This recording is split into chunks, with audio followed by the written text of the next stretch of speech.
5 Cold War close calls. While it's certainly the most famous example, 1962's Cuban Missile Crisis was not the only time the Cold War between the United States and the Soviet Union almost went a hot. Another U-2 spy plane incident on October 27, 1962, just as the Cuban Missile Crisis was reaching its boiling point. An American U-2 spy plane took off from Alaska en route to a routine reconnaissance mission near the North Pole. Pilot Charles Maltzby was supposed to use celestial navigation to find his way, but halfway through the trip his view of the night sky became hopelessly obscured by the glow of the aurora borealis, or a northern lights dot with no visual markers to guide him. Maltzby soon drifted far off course and inadvertently crossed the border into the Soviet Union. Because the situation in Cuba still rested on a knife edge, Maltzby's accidental detour carried possibly catastrophic consequences. Worried the U-2 could be a nuclear bomber,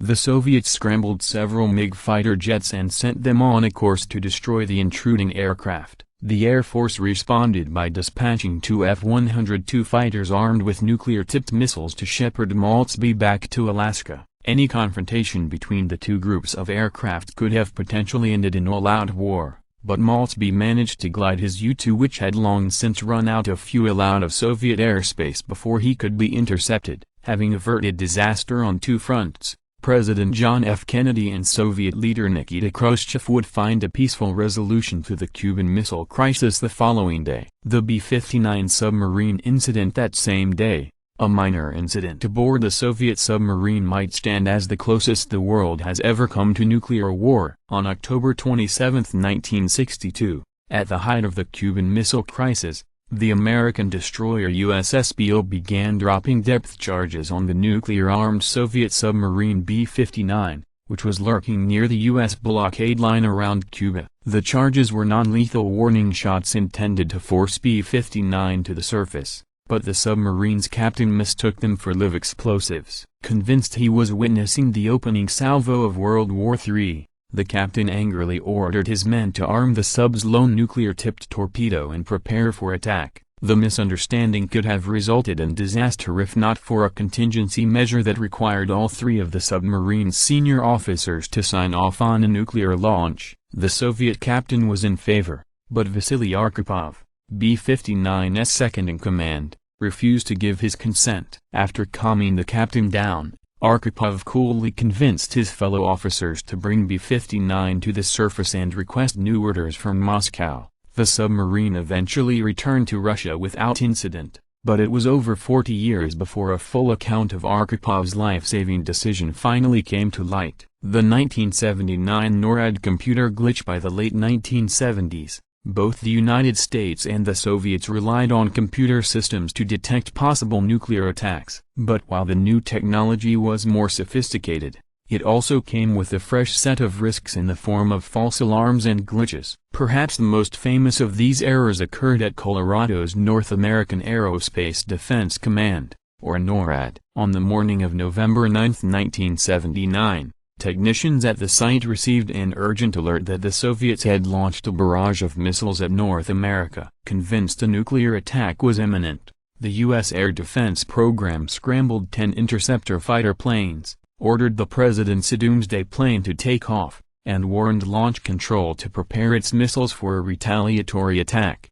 The panic soon subsided after NORAD consulted its satellite data and realized the nuclear warning was little more than a false alarm. Upon further inspection, they discovered that a technician had accidentally run a training program simulating a Soviet attack on the United States. The incident sent shockwaves through the international community. Soviet leader Leonid Brezhnev even wrote President Jimmy Carter a letter noting the tremendous danger caused by the error. But it was not the last time a computer issue led to a nuclear scare. Computer chip failures would later lead to 3 more false alarms at NORAD in the following year. The 1983 nuclear false alarm. On September 26, 1983, Lieutenant Colonel Stanislav Petrov was in command at Serpukhov 15, a bunker where the Soviets monitored their satellite-based detection systems. Shortly after midnight, panic broke out when an alarm sounded signaling that the United States had fired 5 intercontinental ballistic missiles, or ICBMs,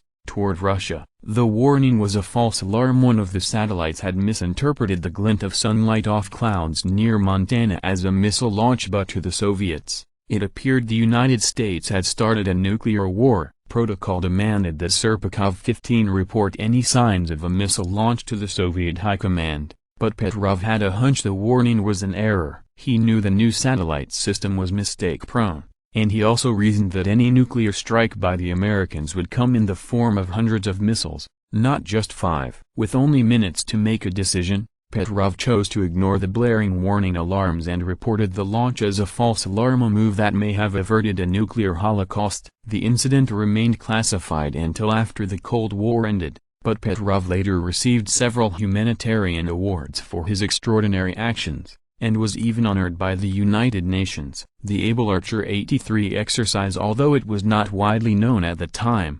declassified government documents have since revealed that a November 1983 NATO war game nearly saw the United States and the Soviet Union come to blows. The source of the misunderstanding was an exercise known as Able Archer 83, which was supposed to simulate how a conventional attack on Europe by the Soviet Union could eventually be met by a U.S. nuclear strike. Such simulations were not uncommon during the Cold War, but the Able Archer mission differed from the usual protocol in both its scope and realism. In preparation for the war game, the United States airlifted 19,000 troops to Europe, changed its alert status to DEFCON 1 and moved certain commands to alternate locations, all steps that typically would only be taken in times of war. For the Soviets, these maneuvers perfectly matched their own predictions for how the Americans would set the table for a nuclear offensive. While they knew a war game was taking place, they were also wary that it could be a ruse to cover up preparations for a real-world attack. Unbeknownst to the Americans,